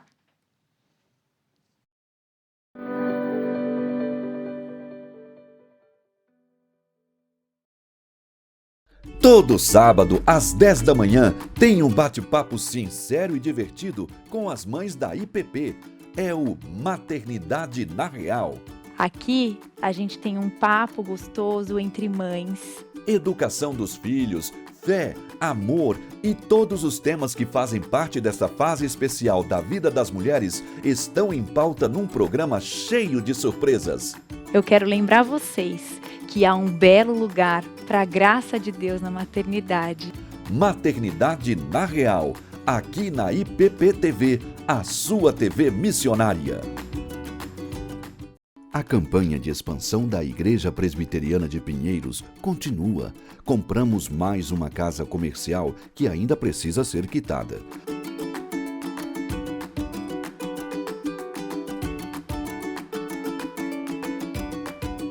Nossa visão é ser uma grande igreja missionária e cremos que devemos continuar avançando em fé.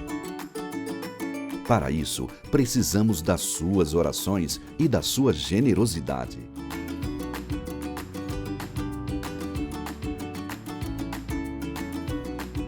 Se você é abençoado pelas pregações, louvores e estudos bíblicos, queremos te convidar a ofertar. Faça a sua doação para a conta que aparece na tela e participe da campanha de expansão da Igreja Presbiteriana de Pinheiros. Juntos, fazemos uma grande igreja missionária. De 13 a 15 de novembro, a Igreja Presbiteriana de Pinheiros e o Ministério Impacto convidam você para a Conferência Jovem Impacto 2021. Pecados Intocáveis, o Evangelho como instrumento para vencermos pecados toleráveis. Arival Dias Casimiro, Alexandre Sacha, Hernandes Dias Lopes, Chun Chung, Emílio Garófalo, Leandro Lima e Banda Projeto Sola já estão confirmados.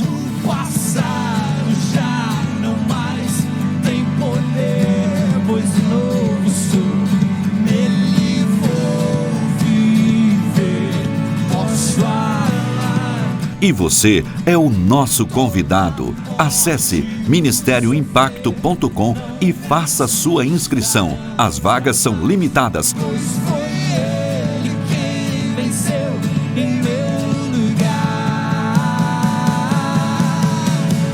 Conferência Jovem Impacto 2021. É tempo de crescer em conhecimento do nosso Deus. O programa Sã Doutrina faz você se sentir em sala de aula com o pastor Nilson Júnior. O Sã Doutrina é o programa da Igreja Presbiteriana de Pinheiros que oferece a você gratuitamente um curso de teologia reformada. Pegue o seu caderno e aprenda sobre teologia bíblica, teologia sistemática e doutrinas bíblicas. Para você alargar o seu conhecimento e aprofundar também o seu conhecimento sobre o Senhor Jesus Cristo. Toda quinta-feira, 21h30, aqui na IPP TV, a sua TV missionária.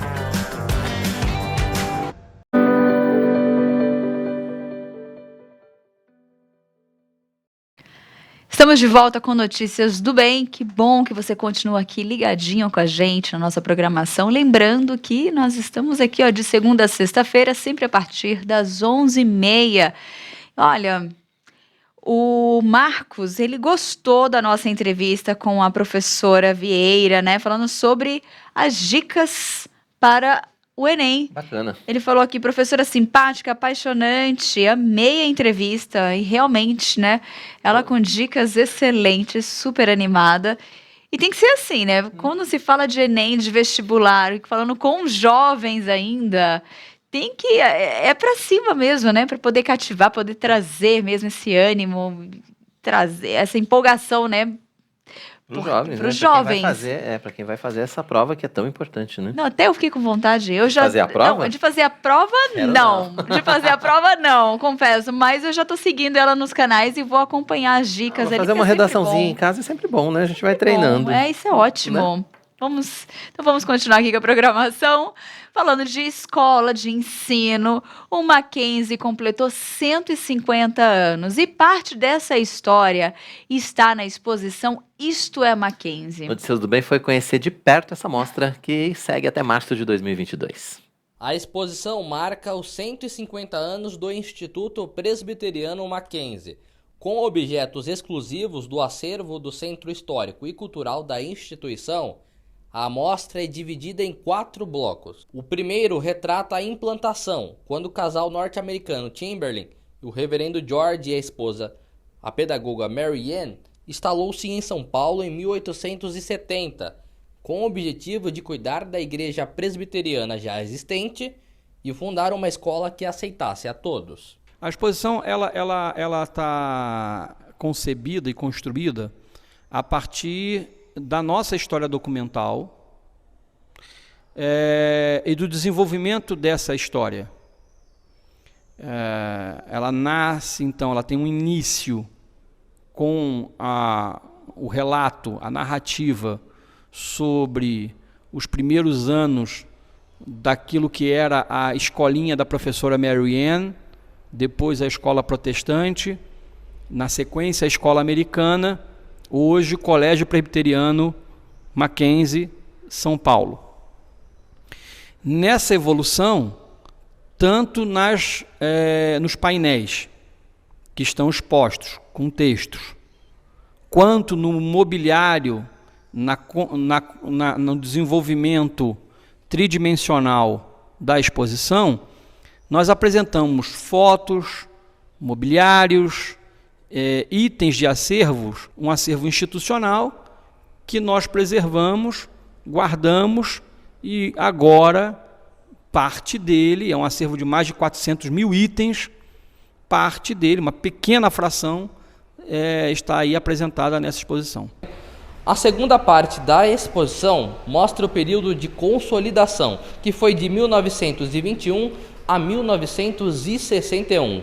Um dos destaques é a reprodução idêntica das primeiras carteiras. Naquela época, o Mackenzie foi inovador e reuniu meninos e meninas na mesma sala, não fazendo distinção de sexo, credo, raça ou etnia. Os outros blocos apresentam a nacionalização da instituição de 1962 a 1969 e a expansão de 1997 até os dias atuais. Basta vir ao campus Higienópolis, né, do Mackenzie, por qualquer uma de nossas portarias, seja pela Itambé, seja pela Maria Antônia, pela Consolação ou pela Piauí. Basta chegar em qualquer uma das portarias e dizer que vai visitar o Centro Histórico Cultural Mackenzie. Se a pessoa não for do Mackenzie, não for um aluno, não for um professor, um funcionário, vai ser cadastrada ali na portaria, naturalmente, não há nenhum custo para isso, é só o registro de entrada, vai entrar e além de ter contato com o nosso belíssimo campus, basta vir caminhando até o prédio número 1, que é onde fica o Centro Histórico Cultural Mackenzie, e a exposição ela está organizada nas salas do térreo do prédio e uma sala no primeiro andar. Então são assim que ela está disposta. É só chegar aqui, dizer que quer visitar a exposição, entrar, chegar, visitar e conhecer um pouco mais da nossa história. Pronto, muito fácil. Viu que prático? A exposição Isto é Mackenzie continua até o mês de março de 2022. A entrada é gratuita e você pode obter mais informações pelo site do Centro Histórico e Cultural Mackenzie. Verdade, não deixe de acompanhar essa exposição. E hoje é dia da nossa coluna de Ciência e Tecnologia. O professor e cientista Marcos Eberlin fala sobre a ciência e as funções da dor no nosso corpo.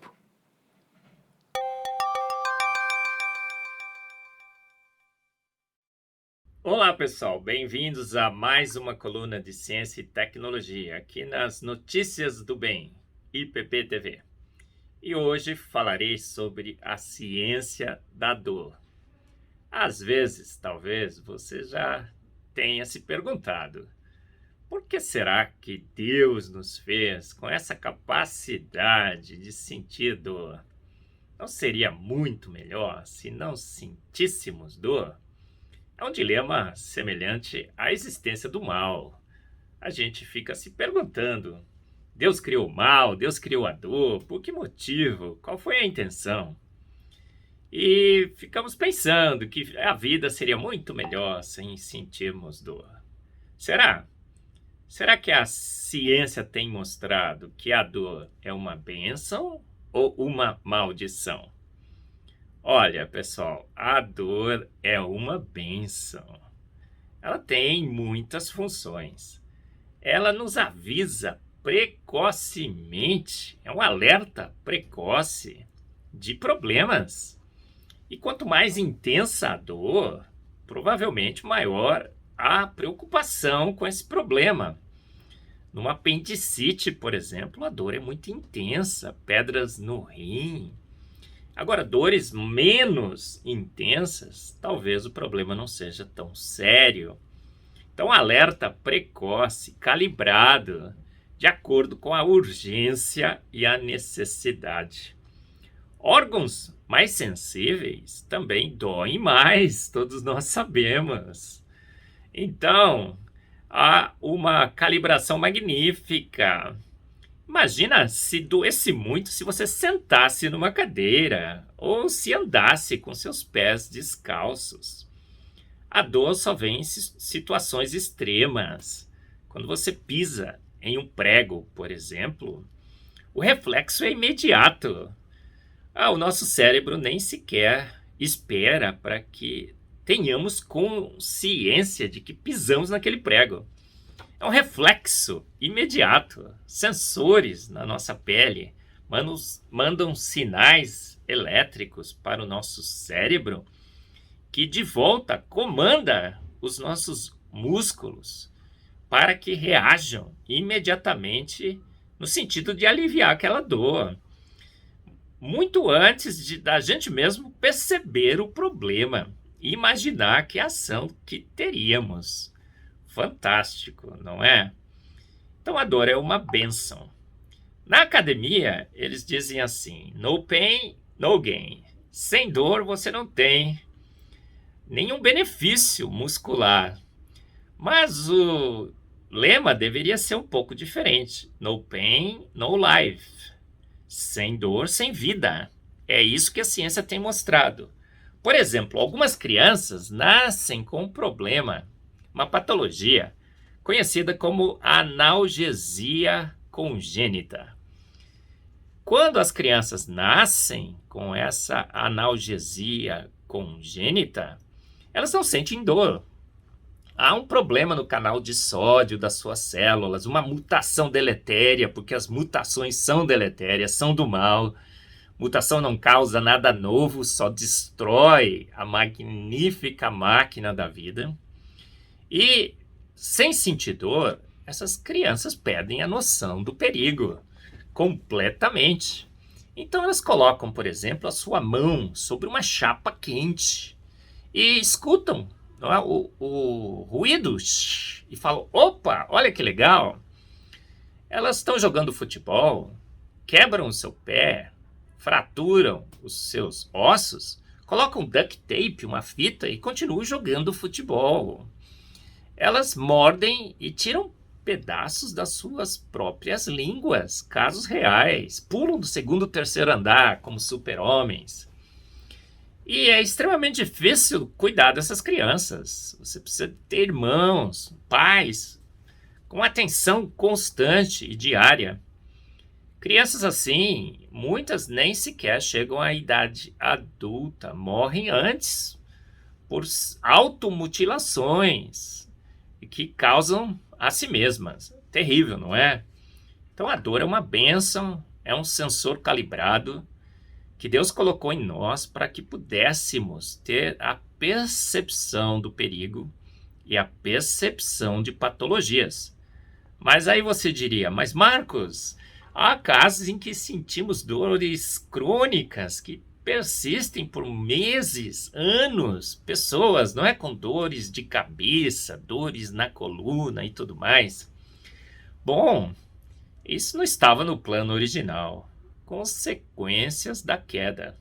Mas Deus, o autor e consumador da ciência, cientistas feitos à imagem e semelhança de Deus, tem nos seus laboratórios desenvolvido analgésicos. Essa é a notícia do bem. Deus, prevendo o problema, criou a solução, os analgésicos. E grandes desenvolvimentos em laboratórios foram feitos na busca e na síntese de analgésicos. Por exemplo, pesquisando o ópio, aquela flor, um produto natural, um alemão, em 1800, início dos anos 1800, descobriu a morfina. O nome vem de Morfeu, o deus grego do sono. E a morfina tem sido essencial em muitos casos, na Segunda Guerra Mundial, na Guerra Civil Americana. Mas, como tudo que a gente faz não é perfeito, a morfina teve um efeito colateral, viciante.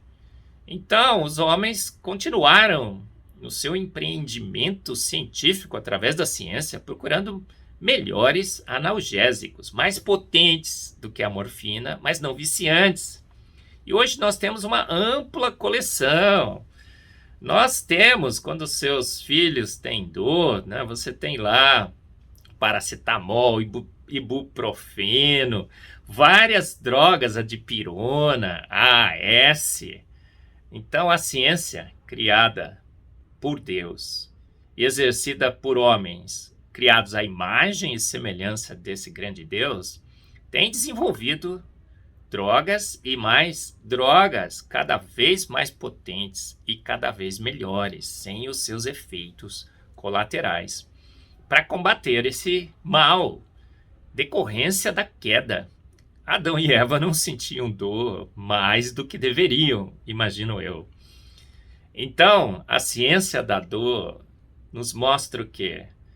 Um Deus magnífico, cuidando de nós e estabelecendo em nós sensores precoces, muito bem calibrados, para que pudéssemos perceber problemas, patologias, doenças e calibrar as nossas ações. Outras dores, decorrente do desgaste da nossa máquina, estão sendo resolvidas como? Pela ciência criada por Deus e por novos medicamentos que aliviam essa dor. Então, essa notícia do bem, a dor é uma bênção. E o que não tem de bênção nessa dor, Deus tem providenciado pela ciência a solução. Muito bem. Nem tudo que é ruim é ruim. É tão ruim assim, né? Olha só que meditação boa, né? Pois é, o que seria da gente se a gente não tivesse esse alarme, né? Da dor no nosso corpo, essencial. né? É essencial. Olha, muito boa essa reflexão. Excelente até. Excelente. Eu fiquei lembrando das minhas dores aí, de algumas situações que ele compartilhou. Mas vamos lá. Thiago Henrique traz um recado especial para a gente, direto da editora Hebron. Muitos dos seus discípulos, tendo ouvido tais palavras, disseram: duro é este discurso, quem o pode ouvir? Assim é a palavra de Deus para aqueles que não conhecem a Jesus. Por isso devemos evangelizar. Quer evangelizar aqueles à sua volta, mas muitas vezes você não sabe como? A editora Hebron preparou uma caixa com 120 evangelhos de João, em diferentes capas, para você distribuir e evangelizar aqueles à sua volta. Cada caixa com 120 destes evangelhos custa apenas R$ 149,90. Você pode adquirir por editorebron.com.br. Lembrando que todo o lucro da editora Hebron é revertido para a obra missionária através da Junta Missionária de Pinheiros. Hebron, a sua editora missionária. Que ótimo! Depois do intervalo, termina nesta sexta-feira em Glasgow, na Escócia, a 26ª Conferência das Nações Unidas sobre Mudanças Climáticas, a COP26. O encontro reúne mais de 190 países para discutir medidas mais enérgicas contra o aquecimento global. Um dos temas é a redução das emissões de carbono na atmosfera. Durante o evento, o governo brasileiro anunciou a meta de reduzir as emissões de carbono em 50% até 2030. Mas quem vai falar ao vivo com a gente sobre esse tema é o professor da Escola Politécnica da USP, Guto Assi, que esteve participando também da COP26 lá na Escócia. Ainda dá tempo de você participar com a gente do nosso Notícias do Bem.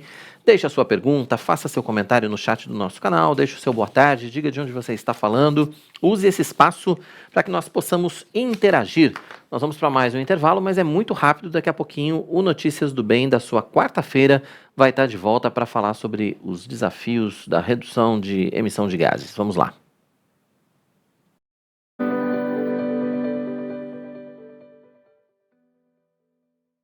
De 13 a 15 de novembro, a Igreja Presbiteriana de Pinheiros e o Ministério Impacto convidam você para a Conferência Jovem Impacto 2021. Pecados Intocáveis, o Evangelho como instrumento para vencermos pecados toleráveis. Arival Dias Casimiro, Alexandre Sacha, Hernandes Dias Lopes, Chun Chung, Emílio Garófalo, Leandro Lima e Banda Projeto Sola já estão confirmados.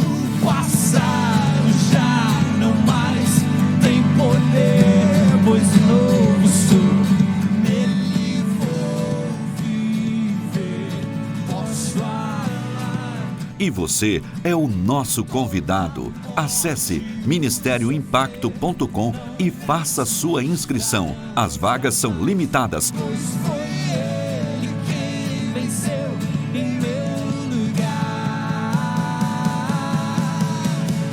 Conferência Jovem Impacto 2021. De segunda a sexta, às 9h30 da manhã, tem Vida Devocional, com meditações preciosas na Palavra de Deus. Pastores e seminaristas trazem lições da Bíblia e aplicações práticas para a nossa vida. Horário alternativo, de segunda a sexta, às 4h30 da tarde. E no domingo, às 7h30 da manhã. Vida Devocional, aqui na IPP-TV, a sua TV missionária. Mais de 800 mil pessoas já estão no canal do YouTube da Igreja Presbiteriana de Pinheiros. Nosso alvo é atingir 1 milhão de inscritos compartilhando conteúdo teológico reformado neste grande campo missionário que é a internet. Se você ainda não faz parte, faça sua inscrição agora mesmo. Clique no ícone inscrever-se e ative o sininho para receber as nossas notificações. IPP-TV, conteúdo cristão de qualidade 24 horas na internet. O casamento é uma obra divina e deve ser compreendido à luz das Escrituras. É por isso que esse assunto tem espaço garantido na IPP-TV.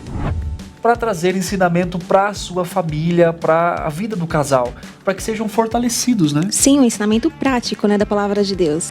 Bem Casados, toda sexta-feira, às 8h30 da noite, o pastor Tiago Henrique e sua esposa Luana entrevistam casais que testemunham sobre a bênção da vida a dois. Porque o casamento é muito... É muito bom. Bem Casados, aqui na IPP-TV, a sua TV missionária.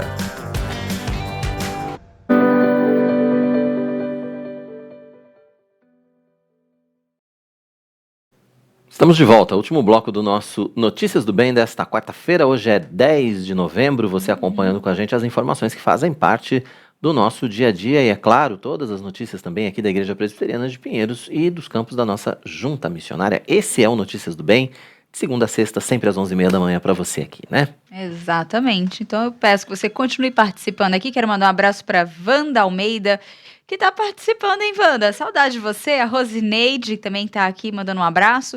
E o Jéder, que também está acompanhando a nossa programação. Parabéns pelos bons temas divulgados. Obrigado. Que bom. Continue sempre com a gente aqui. Exatamente. A gente quebra a cabeça para trazer bons temas para vocês todos os dias aqui. Nós hoje, inclusive hoje, né, em uma das entrevistas, enquanto nós estávamos ali no meio, né, da fala, nós aproveitamos, né, a deixa que ela... acontece isso às vezes, né? Já começamos aqui a anotar 3 temas de uma fala de possíveis, né, entrevistas, né? Assuntos que podem render aqui. Surgiram 3 temas ali, já anotamos, vamos estudar isso após o programa para as próximas semanas, né? É assim que acontece também, né? Termina nesta sexta-feira, Glasgow, na Escócia, a 26ª Conferência das Nações Unidas sobre Mudanças Climáticas, a COP26. O encontro reúne mais de 190 países para discutir medidas mais enérgicas contra o aquecimento global. Um dos temas é a redução das emissões de carbono na atmosfera. O excesso de dióxido de carbono lançado diariamente no ar contribui para o superaquecimento do planeta, gerando desequilíbrio dos ecossistemas e impactos ambientais em grande escala. Durante o evento, o governo brasileiro anunciou a meta de reduzir as emissões de carbono em 50% até 2030. Mas quem vai falar ao vivo com a gente sobre esse tema aqui no nosso Notícias do Bem é o professor da Escola Politécnica da USP, Guto Assi, quase nosso sócio. Da próxima vez, inclusive, que ele for para a Escócia, porque ele estava lá em Glasgow. A gente vai usar ele como correspondente, viu, Tainá? Porque a gente estava vendo aqui tava vendo aqui as suas redes sociais. A gente devia ter usado o professor como correspondente do Notícias do Bem. Professor, seja muito bem-vindo aqui ao nosso Notícias do Bem. É sempre um prazer recebê-lo aqui. Obrigado pelo convite, prazer estar aqui de volta, ser chamado um sócio aí do Notícias do Bem, melhor. Mas é. E vamos combinar, próximas vezes a gente faz uma cobertura ao vivo de lá, direto das conferências, né? Com certeza, tá combinado já. Só vai esquematizar. Professor, eu queria que você fizesse primeiro, então, uma avaliação da sua participação. O que o senhor conseguiu ver de efetivamente produzido na COP26 em Glasgow? Porque, assim, muito se fala, muito se discute, tem a turma que joga muito contra e que diz que essas conferências não levam a nada efetivamente, enfim. Como é que foi a sua... Eu queria que o senhor passasse para a gente, enfim, compartilhasse com a gente a sua experiência prática lá como técnico, enfim, participando dessa conferência. Claro. Bom, a COP é uma conferência muito grande, é a Conferência do Clima das Nações Unidas que reúne as partes, né, os Estados-membros das Nações Unidas com as suas delegações oficiais. Então, muitos chefes de Estado, ministros, secretários, né? Pois bem, essa parte da COP, dessa parte da conferência, eu não consigo participar, né? Nós não temos nem acesso a esse núcleo fechado, lá onde acontecem as discussões geopolíticas. A gente mesmo toma conhecimento dos avanços, dos protocolos e discussões através da mídia, né? Acontece que a gente fica mais atento e recebe mais informação por estar lá, mas é a mesma informação que todo mundo receberá eventualmente olhando de fora. Agora, a parte da conferência onde eu participo, né, onde eu participei, são as discussões técnicas, né? Então imagina que a COP tem 2 ou até 3 grandes aspectos. O primeiro é o geopolítico, bastante fechado. O segundo são as grandes discussões técnicas, e aí vai gente do mundo inteiro, cientistas, pesquisadores, sociedade civil representada por ONGs, por instituições das mais diversas possíveis, né? Tá todo mundo lá para discutir. E tem aí o terceiro aspecto, a terceira parte da conferência, que é o que está acontecendo do lado de fora dos portões. A cidade inteira fica em manifestação, com muitos eventos paralelos, né? Aproveitando que está todo mundo lá por conta desse tema. Então tem eventos paralelos assim aos montes. E eles não são menos importantes, porque muita coisa interessante aparece nesses eventos paralelos, do lado de fora da conferência. Inclusive, eu fui participar, então, como engenheiro, né? Sou professor aqui de engenharia, eu trabalho num centro de pesquisa para inovação em gases de efeito estufa, o RCGI, da Universidade de São Paulo. Então, eu fui lá apresentar o que o RCGI, o nosso grupo de pesquisadores, tem desenvolvido como soluções tecnológicas para ajudar a mitigar as emissões de gases de efeito estufa.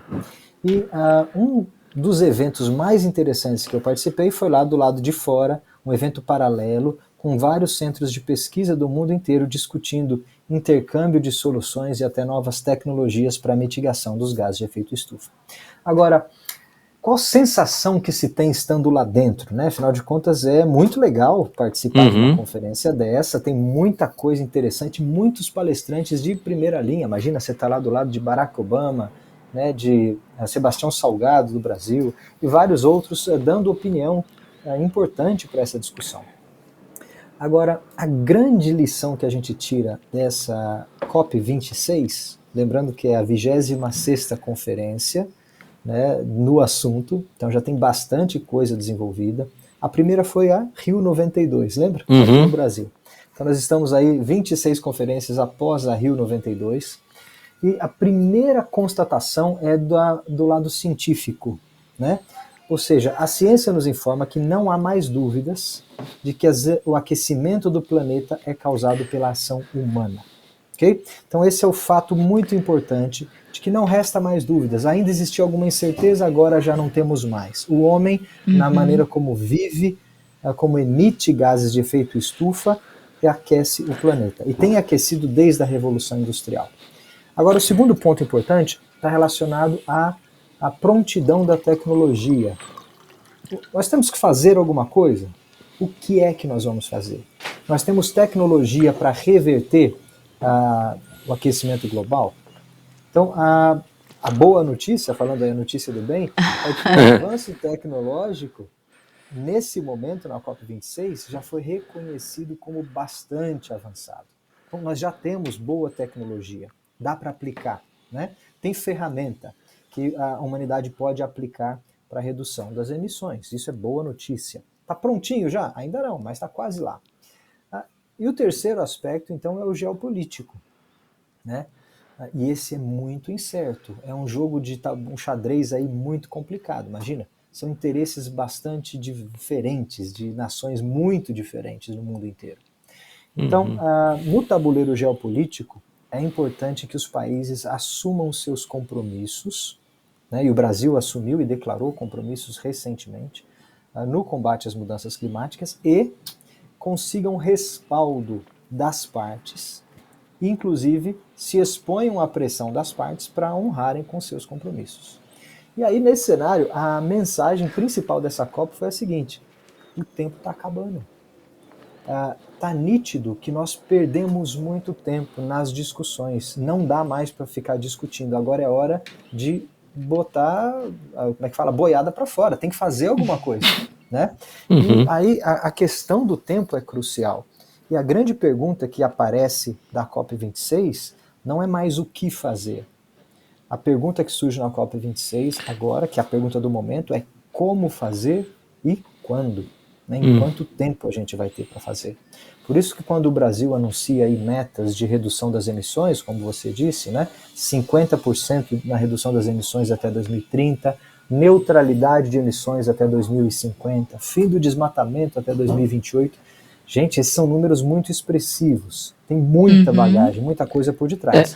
Agora, basta dizer agora como é que nós vamos fazer essas coisas. Agora, professor, não é meio otimista, não sei se a palavra é essa, não sei se o termo é esse, mas não é meio otimista demais essa previsão brasileira, 50% até 2030? Como é que vai fazer isso em tão pouco? Porque é pouco tempo, né? Não é uma posição desinformada, ninguém tirou isso da cartola. Uhum. 2030 são 9 anos, daqui a 9 anos só, né? Não é uma posição assim sem fundamento, ela tem fundamento. O Brasil tem uma vantagem, a nossa composição, vamos dizer assim, nacional no campo da energia, ela é muito favorável para a redução de emissões. Primeiro que a nossa matriz energética já é bastante limpa, com hidrelétrica. Uhum. Segundo que a gente não queima carvão, que é um grande emissor de gases de efeito estufa. Sim. Terceiro que a gente tem muito etanol. O etanol é muito bom para redução, né? Ele é um combustível renovável. Você pega da cana-de-açúcar que absorveu o carbono da atmosfera no seu crescimento. O que você tem que fazer é pegar nessa vocação brasileira, de onde a gente emite bastante, e conseguir capturar essas emissões antes que elas saiam para a atmosfera. E a vantagem do Brasil é que o nosso setor que mais emite tem condições reais de ser capturado. Então, por exemplo, na produção do etanol, você pode capturar o CO2 direto da planta de emissão, lá onde o etanol é produzido. Na produção de aço, de fertilizantes, na produção de produtos químicos de forma geral, na pecuária, na agropecuária, né? Que emite muito metano. O Brasil tem, então, uma margem, tem uma gordura, né, para ser queimada aí. E, então, os nossos números são muito favoráveis.